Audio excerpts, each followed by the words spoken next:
교회 역사상 기도의 능력을 가장 많이 체험한 사람을 들라면 사도 바울이 아닐까 싶습니다. 기도를 통해서 수많은 치유와 기적을 행했고, 또 기도 중에 옥문이 열리고 착고가 풀리는 하나님의 능력도 경험했지요. 저와 여러분도 다 부족하지만 신앙생활을 통해 기도가 능력이고 힘이다라는 것을 느낄 때가 많이 있지 않습니까? 저에게도 그런 일들이 가끔 있습니다만, 그 중에 하나가 전포교회로 오게 된 일인 것 같습니다. 언젠가도 말씀드렸듯이 지난번 교회를 사임하고 21년 전이죠 벌써. 이제는 서울 쪽으로 가서 목회를 하고 싶다 하는 생각이 들었습니다. 왜냐하니까 신대원 친구들이 다 서울 쪽에 있고, 또 좀 큰 교회에서 부교육자 시절에 훈련도 받고 싶다 하는 생각이 컸었습니다. 근데 참 이상한 것은 다 가기로 되어 있었습니다. 그런데 갑자기 이상한 문제가 딱 생기면서 일이 꼬이고 털리면서 결국에는 못 가게 됐어요. 제가 그 바람에 마음이 너무 상해가지고 안 가던 기도원까지 들어가게 되었습니다. 거기서 기도하는데 인도함을 받았던 곳이 어쩌다 전포교회였다 하는 것이죠. 그리고 난 다음에 와서 보니까 제가 왜 여기에 왔는지를 알게 되는 일이 있었습니다. 그게 뭐냐면, 그때 한 두어 달 지났을까요? 여러 명의 성도들이 저에게 그러더라고요. 사실 저는 그때 부목사였지 않습니까? 목사님, 저희들은 목사님 같은 분이 오시기를 위해 오래오래 기도해 왔습니다. 이렇게 얘기하는 거예요. 듣기는 참 좋은 얘기인데, 한편으로는 이분들 기도 때문에 내가 서울에 못 갔구나, 이 생각이 들면서 마음이 살짝 꼬이기를 시작을 했습니다. 여러분 삶 가운데 일이 뜻대로 안 되는 게 있습니까? 생각대로 안 풀립니까? 어쩌면 누군가가 여러분에 대해서 기도하고 있다 하는 증거입니다. 우리 청년들 같으면 내가 누구를 좋아하는데 잘 안 돼요. 그것은 경쟁자가 더 세게 기도하고 있다, 이런 의미가 됩니다. 그럴 때는 본인이 더 세게 기도하든지 아니면 다른 사람을 알아보든지 그렇게 해야 되겠죠. 자, 이런 것들도 기도의 능력이라고 할 수 있지만, 진짜는 베드로의 경우를 보면 알 수 있습니다. 베드로는 수제자인데 예수님을 부인하고 저주하고 넘어지죠. 그런데 베드로는 사도행전에 보면 완전히 회복이 되어 가지고 열심히 뛰다가 부름을 받습니다. 이유가 뭐죠? 누가복음 22장에 보면 베드로의 믿음이 떨어지지 않기를 예수님이 그렇게 기도하셨다 하는 것이죠. 사도행전에 베드로가 그렇게 헌신적으로 사역할 수 있었던 것은 바로 예수님이 베드로를 위해 기도한 산물이라는 것입니다. 그러므로 결국 기도해야 길이 열리는 것이고요, 열매가 맺힌다 하는 것을 우리는 알고 있습니다. 누구보다도 이 사실에 대해서 잘 아는 사도 바울은 이방인의 사도로서 자신의 사명이 만만치 않다는 것을 알고 이것을 끝까지 잘 감당하도록 데살로니가 성도들에게 기도를 부탁하고 있는 게 오늘 본문의 내용이죠. 동일하게 우리가 참 마지막 때를 살아가는데 믿음의 행진과 승리가 필요하지 않습니까? 저와 여러분, 또 우리 동력자, 우리 다음 세대 가운데 어떤 기도가 필요한지를 보겠습니다. 첫 번째는 말씀이 퍼져나가기를 기도하라 하는 것입니다. 1절을 우리 같이 읽도록 하겠습니다. 1절입니다. 시작. 끝으로 형제들아, 너희는 우리를 위하여 기도하기를 주의 말씀이 너희 가운데서와 같이 퍼져나가 영광스럽게 되고. 첫 번째 기도 제목은 주의 말씀이 퍼져나가 영광스럽게 되는 것. 예전에 이 성경 번역에는 어떻게 되어 있느냐 하면 주의 말씀이 다름질하여 영광스럽게 되고, 이렇게 되어 있습니다. 다시 말해서 말씀이 다름질하듯이 왕성하게 퍼져나가도록 기도해 달라는 것입니다. 우리가 아는 대로 사도 바울은 그의 서신서에서 성도들의 신앙생활을 어디에 비유한다? 달리기 경주에 많이 비유하죠. 아마 그것은 당시 데살로니가 가까운 곳이었던 고린도 지역에서 2년마다 열렸던 이스투미아 운동 경기, 우리식으로 말하면 아시안게임, 올림픽 같은 그런 경기를 염두에 뒀던 것 같습니다. 그 경기들 중에서 가장 유명한 것은 바로 달리기 경주였죠. 가장 빨리 달린 사람이 승리의 월계관을 쓰는 영광을 얻는 것입니다. 그런데 지금 사도 바울이 주의 말씀이, 복음이 다름질을 잘해서 영광의 월계관을 얻도록 기도를 부탁하고 있는 것이죠. 자, 그렇다면 어떻게 하는 게 하나님의 말씀이 다름질하듯 퍼져나가서 영광과 승리의 월계관을 얻는 것이 될까요? 그것은 가장 효과적으로 복음이 전해져야 되고요, 그래서 많은 영혼들을 얻게 되는 것이 결국 말씀이 영광을 얻는 것이죠. 우리가 다름질이라는 표현에서 알 수 있듯이 어떻습니까? 저는 동물의 왕국을 자주 봅니다. 그 대단한 사자도 얼룩말 한 마리를 못 잡는 경우가 있어요. 그게 뭐냐 하면 이 얼룩말이 이리저리 막 지그재그로 열심히 뛰어다니며 사자도 어찌 우는 사자같이 두루다니며 산길차를 찾는 이 마귀가 아예 쫓아오지 못할 정도로 주의 복음으로 무장해서, 그리고 그 복음이 빨리 달려나가게 해달라고, 퍼져나가도록 다름질 치도록 기도해달라 하는 것이죠. 아마 복음전도 역사상 사도 바울처럼 넓은 지역에 효과적으로 복음을 전하고 교회들을 세우고 영혼을 얻었던 귀한 사역을 감당한 사람은 없겠죠. 그런데 오늘 성경은 무엇을 얘기합니까? 그런 말씀과 복음의 영광이 있기까지는 성도들의 끊임없는 기도가 뒤에 있었다는 것이죠. 사도 바울 혼자 한 게 아닙니다. 본인은 당연히 기도했고 성도들의 보이지 않는 기도가 계속해서 이어졌다 하는 것입니다. 말씀이 다름질 치는 거하고 하나님 나라가 확장되는 거, 이게 같은 거 아닙니까? 하나님 나라 확장에는 반드시 기도의 능력이라는 연관성이 밀접하게 관련이 있다 하는 사실이죠. 저는 처음에 사역을 초등부 교육전도사로 시작을 했습니다. 벌써 25년 전 일인데요. 잘해보겠다는 마음에서 토요일 날 새소식반 해보신 분은 알 겁니다. 학교 앞에 우리 선생님 학원을 빌려가지고 거기서 간식도 준비하고 게임도 준비하고 말씀도 준비해가지고 새소식반을 운영을 했습니다. 그런데 거기에는 기존에 우리 초등부 아이들도 오지만 생짜배기, 솔직히 얘기하겠습니다. 그때만 해도 간식은 좀 귀했거든요. 간식 준다 이래가지고 온 애들이 있습니다. 그런데 그렇게 온 아이들 중에는 이게 뭐 말씀이고 찬양이고 이게 다 관심이 없어요. 오로지 마지막에 간식에만 집중이 돼가 그 앞에는 깽판을 치는 거죠. 안 듣고 떠들고 지멋대로고. 그래서 뭐 한두 주 지나면 괜찮겠는데 한 달이 지나도록 올 때마다 정말 그런 꼴통들이 없다. 그래가지고 마음속에, 여러분 전도사가 거기 왜 하러 갔죠?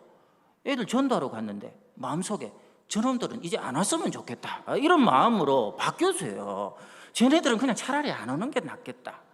그런데 지금은 이제 천국에 가신 제 멘토이신 이윤 목사님이 교사 전체 기도회를 하는데 뭐라고 하시느냐니까, 이 시간은 딴 거 기도하면 안 됩니다. 지금 여러분 머릿속에 여러분을 가장 힘들게 하고 말 안 듣는 그 아이들 있죠? 그 아이들만을 위해서 집중적으로 기도하라고 그렇게 얘기하더라고요. 저는 고민도 없었어요. 걔 3명이 딱 떠오르는 거예요. 그래서 뭐 목사님 시키는 대로 걔들 3명을 위해서 얘들이 어떻게 하든지 마음이 좀 바뀌고 옥토밭이 되고 막 이렇게 기도하고 난 다음에 걔들에 대해서 제가 아는 게 없더라고요.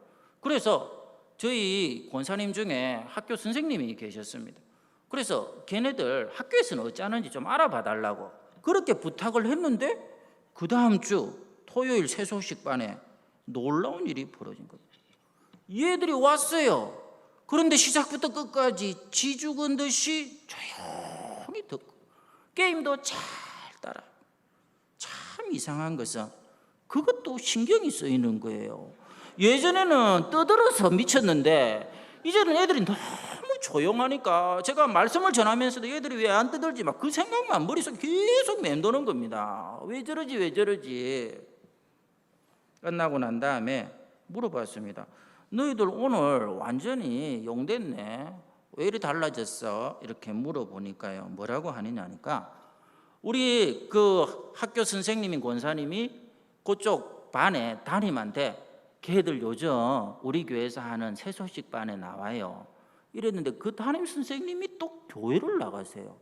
그러니까 선생님 입장에서는 자기 반애가 그러니까 교회는 아직 안 왔죠. 그 새소식반 전도 모임에 간다는 걸 아니까 좀 좋기도 하고, 안 그래도 이놈들 말썽꾸러기인데 잘할까 싶어가지고 딱 너희들 요즘 저기 토요일 날 그 학원에 가서 교회 선생님들하고 게임하고 말씀 듣고 그런 시간 가지지. 그랬더니 얘들이 자기 담임 선생님이 자기들이 그러는 걸 딱 아는 순간에 아이들은 전도사는 안 무서워합니다.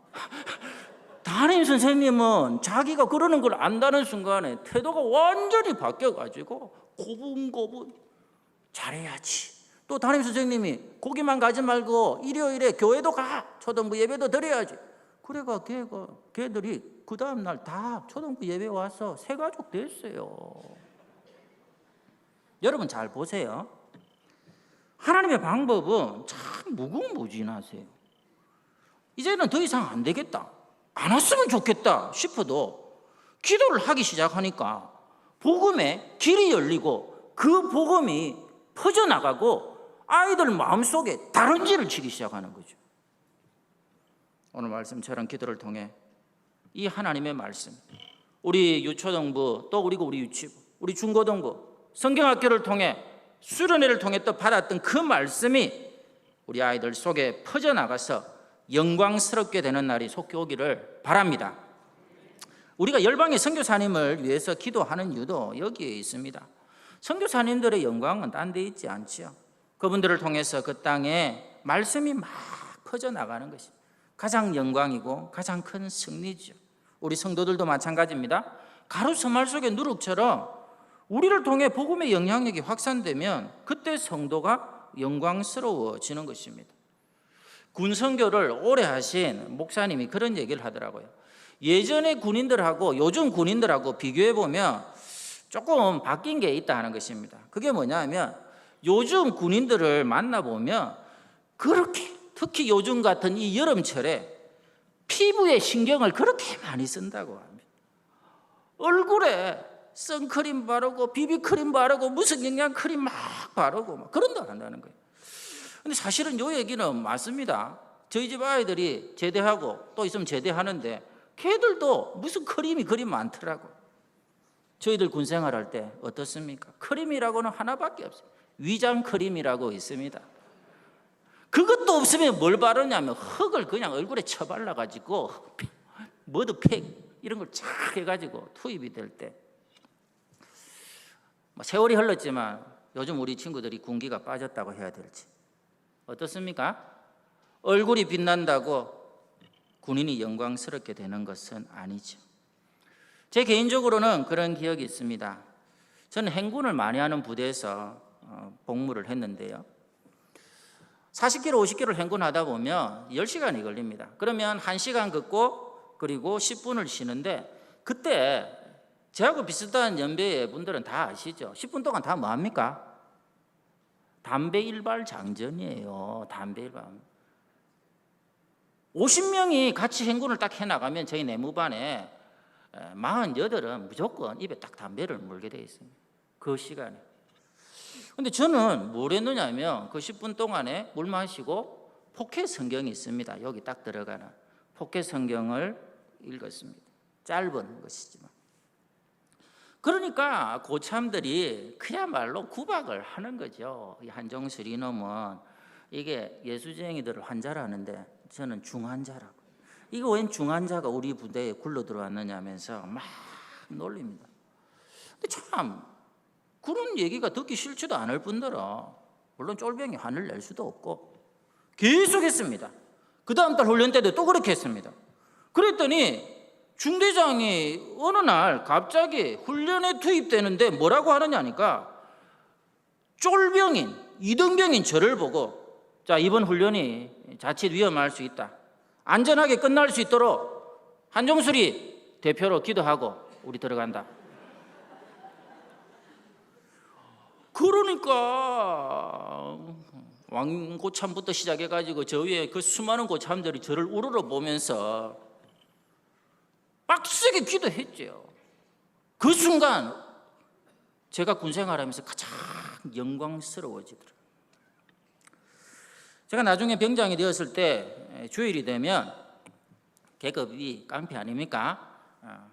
50명 내부만 중에 상황대기자 5명을 제외하고 45명을 데리고 매주일 예배를 드리러 발을 맞추어서 군인께로 향할 때의 그 행복, 참 잊을 수가 없습니다.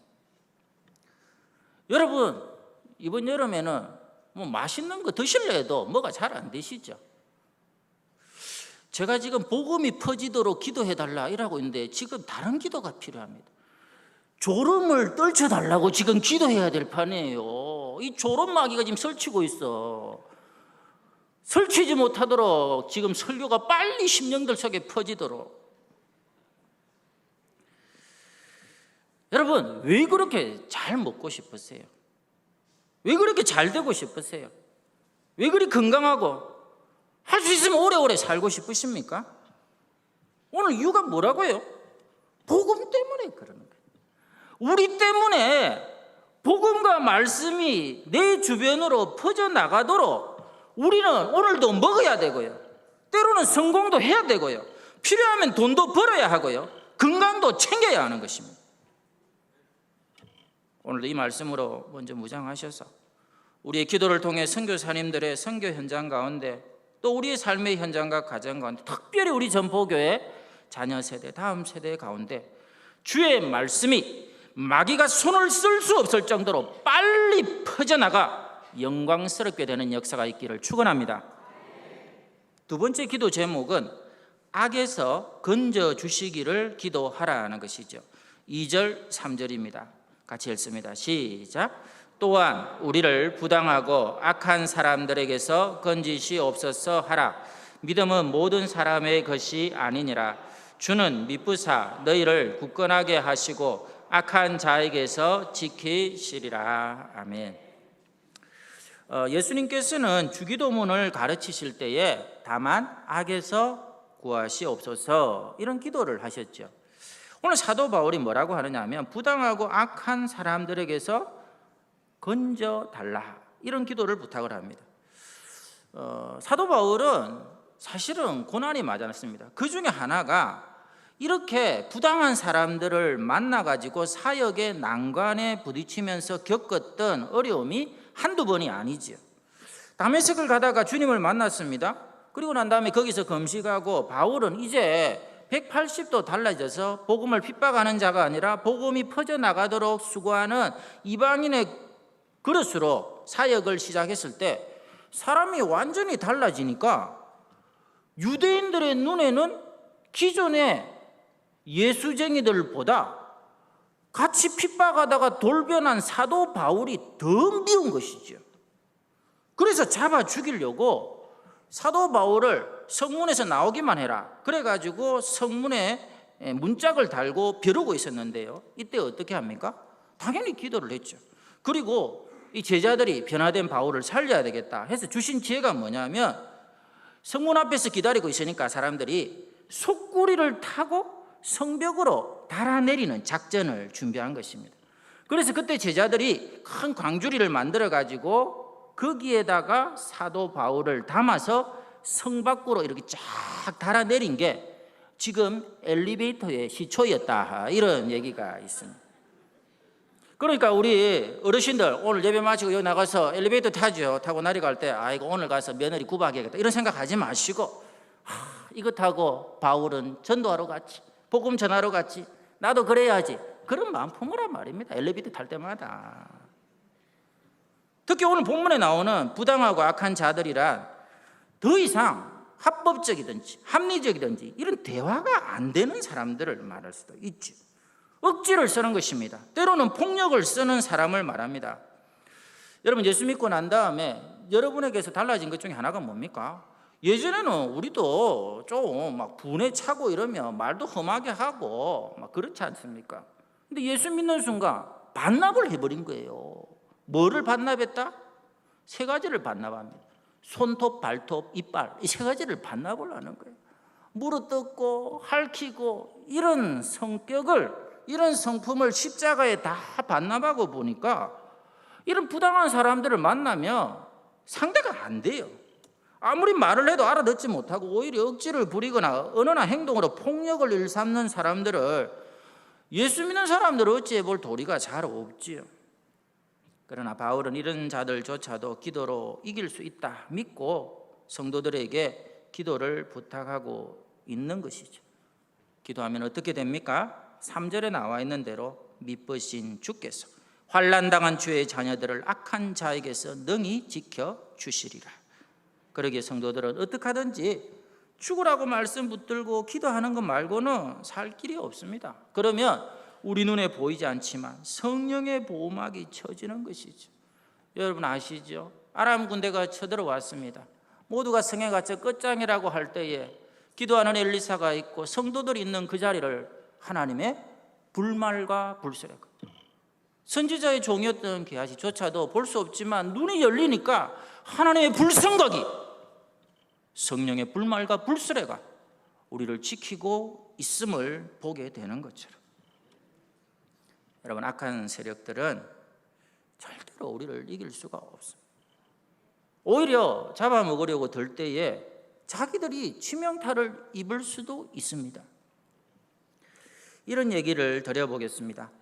이제 고인이 되신 신영보 교수가 했던 강의 중에 나오는 얘기인데요, 어린 요한이라는 동화를 언급을 합니다. 거기에 이런 얘기가 나오지요.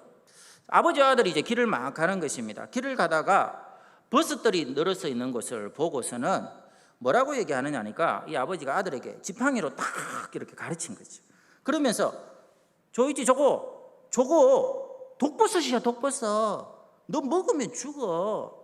그렇게 얘기하고 이제 간 거죠. 그런데 이 두 사람이 가고 나니까 그 얘기를 들은 버섯들끼리 일이 벌어진 겁니다. 특히 이 지목을 받은 버섯이 나보고 독버섯이래. 난생 처음 듣는 얘기인 거예요. 청천벽력이 없잖아요. 자기 보고 독버섯이래. 그렇게 해서 호들갑을 떠니까 옆에 있던 다른 버섯들이 뭐라고 하느냐 하면, 아니야, 넌 좋은 친구야. 아주 멋지게 생긴 버섯이야. 독버섯이라고 하는 말은 사람들이 하는 말이야. 독버섯이라고 하는 것은 그 사람들의 식탁에서 말하는 논리야. 잡아 먹으려고 하는 사람에게는 그게 독버섯이 되는 것이지, 우리에게는 너야말로 최고로 이쁜 버섯이야. 실제로 독버섯이 좀 이쁩니다. 요 얘기가 무슨 뜻인지는 아시겠죠? 왜 세상 사람들이 말하는 논리에 휘둘리냐 하는 것이죠. 여러분 보고 그런 얘기 듣죠? 저 예수쟁이 정말 독종이야. 독버섯이야. 앞뒤가 꽉 막혔어. 죽으나 사나 교회밖에 몰라. 예수쟁이들 정말 독종이야. 그것은 여러분을 삼키려는 세상의 논리고 마귀가 하는 말이지. 하나님의 관점에서는 너희는 보배롭고 존귀한 나의 자녀고 백성들인 것이죠. 마귀가 잘못 건드렸다가 자기가 죽어요. 여러분 마귀 보고 이제 그렇게 얘기하세요. 네 나 먹으면 죽어. 그렇게 말할 수 있을 정도로 말씀과 기도에 죽으라고 매달리는 성도들 되어야 되지 않겠습니까? 사랑하는 성도님들, 오늘도 우리가 예배하고 또 신앙의 연수가 깊어지는데 왜 아직도 세상의 소리에 일희일비하십니까? 이제는 하나님의 소리만을 따라가는 그런 믿음의 행진, 남은 생애 가운데 펼쳐야 되지 않겠습니까? 딴 거 없습니다. 오늘도 주시는 이 말씀이 나에게 주시는, 지난 일주일간 세상에서 여러분이 신문에서 뉴스에서 사람들 입에서 무슨 얘기를 들었던지 간에 그거는 다 끊어내고 오늘 주시는 말씀을 내게 주시는 아버지 하나님의 음성으로 들어야 여러분의 삶은 달라지고 새롭게 되고 살 길이 열리고 하나님이 쓰시는 거죠. 우리가 사명을 영어로 뭐라 합니까? vocation이라 하죠. 소명. 근데 이 vocation이라는 단어가 라틴어 어원이 있는데 그게 뭐냐면 여러분도 압니다. voice입니다. voice. 음성이라는 것이죠. 다시 말해서 여러분들이 말씀으로 주의 음성을 듣게 되면 소명이 살아나는 것입니다. 사명을 되찾고 회복하는 자리에 가게 된다 하는 것이죠. 한 가지 얘기를 하고 마칩니다. 몇 년 전에 어머니 댁에서 책장을 정리하다가 아버지가 살아계실 때 육성이 담긴 그 녹음 테이프를 발견을 했습니다. 저기 그렇게 있는 줄도 몰랐어요. 그래서 어머니한테 여쭤봤죠. 이 테이프가 이게 뭡니까? 한원길 장로님 이렇게 적혀 있는데 이게 뭐예요? 그랬더니 돌아가시기 2달 전에 다른 장로님 부부가 집에 오셔서 대화를 쭉 나눴는데 그 대화 내용을 그 장로님이 녹음을 하셨던 모양이에요. 그러면서 그 녹음한 테이프를 나중에 주셨는데 10년 가까이 까먹고 계시다가 어머니는 그런 거 잘 모르시잖아요. 기계 같은 거. 그러니까 제가 보고 그제서야 그 테이프의 음성을 듣게 된 것입니다. 그 대화의 시점은 제가 전포교회 담임이 되고 바로 그 직후였습니다. 그런데 제가 대화 내용 이 45분이 넘는 것을 밤에 혼자서 이렇게 제 방에서 듣는데 참 마음에 밀려오는 것이 너무 많았습니다. 왜냐 아닐까요? 다른 장로님하고 만나서 대화를 1시간 가까이 나누시는데 자식이 5이란 말입니다. 그런데 그 대화 내용의 거의 대부분이 저의 목회에 관한 것이었습니다. 제가 몇 살에 담임이 된 거 아시잖아요. 아직 나이가 많이 어린데 전포교회라는 적지 않은 교회를 맡게 되었다는 게 안쓰럽기도 하고 대견하기도 하고 애비로서 기도밖에 할 게 없음을 느낍니다. 제 남은 여생은 한 목사를 위해서, 제 이름은 얘기 안 하더라고요. 종술이 이래야 되는데 한 목사라고 하더라고요. 한 목사 목회에 내가 보이지 않는 힘이 되도록 그렇게 살았으면 합니다. 이런 내용이죠. 제가 그 음성을 육성으로 들으니까 그날 밤 잠을 한숨도 못 잔 것은 말할 것도 없고요. 제가 지난 10년 동안의 목회를 돌아보게 되는 것이죠. 그리고 새로운 다짐이 일어나게 되는 것이죠. 그 음성이 들리니까. 아버지의 음성을 듣는 것은 그런 힘이 생기는 것입니다. 아버지 하나님의 음성을 이 시간 듣는 것은 그런 능력이 우리 안에 주어지는 것이죠. 사랑하는 여러분, 오늘 말씀이 뭡니까? 복음의 영광이 나타나도록 기도하라는 것입니다. 악에서 건져달라고 우리의 특별히 자녀 세대들, 다음 세대들 정말 우는 사자가 여러분 이 교회 문방만 나가면 여러분이 눈을 뜨고 한번 보세요. 우글우글 거리고 있습니다. 그들 속에서 지켜달라고 건져달라고 기도하는 것이죠. 내게 주시는 음성으로 들으시고 이것을 통해 우리 가정과 자녀 세대에 주의 말씀이 쫙쫙 퍼져나가고 이 땅과 열방 가운데 복음의 전진이 이루어지고 여러분의 남은 생애는 데살로니가후서 3장 16절 말씀처럼 평강의 주께서 여러분 모두에게 친히 때마다 일마다 평강으로 채워주시는 귀한 복이 있기를 축원합니다.